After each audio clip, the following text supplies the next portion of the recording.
بسم اللہ والسلام علی رسول اللہ۔ ایک سوال ہمارے دارالفتہ میں یہ آ رہا ہے کہ نماز تراویح میں قرآن پاک سنانے کی اجرت یعنی پیسے لینا کیسا ہے؟ تو اس حوالے سے یاد رکھیں، قرآن پاک سنانے کی اجرت لینا، پیسے لینا یہ جائز نہیں ہے، اور اس پر بہت ہی زیادہ تفصیل کے ساتھ کلام کیا گیا۔ اعلیٰ حضرت نے فتاوی رضویہ جلد نمبر 23 میں بھی لکھا ہے کہ یہ تراویح میں قرآن پاک سنانے کی اجرت لینا یہ جائز نہیں ہے۔ اس کا حال یہ ہے کہ اگر کوئی پیسے لینا چاہتا ہے تو اس کا حال یہ ہے کہ وہ وقت کا اجارہ کر لے۔ مثال کے طور پر وہ روزانہ 1 گھنٹہ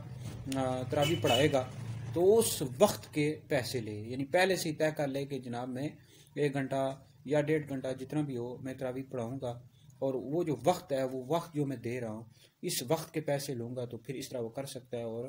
پیسے بھی لے سکتا ہے۔ یا اس کا حال یہ ہے کہ وہ جو سنانے والا ہے وہ کہہ دے کہ میں کچھ بھی نہیں لوں گا، اور دینے والے یعنی جن کے ہاں پڑھا رہا ہے وہ کہیں کہ ہم کچھ نہیں دیں گے، پھر وہ اپنی مرضی سے اپنی خوشی سے پیسے دے دیں، تو اس طرح بھی کر سکتے ہیں، یہ بھی جائز۔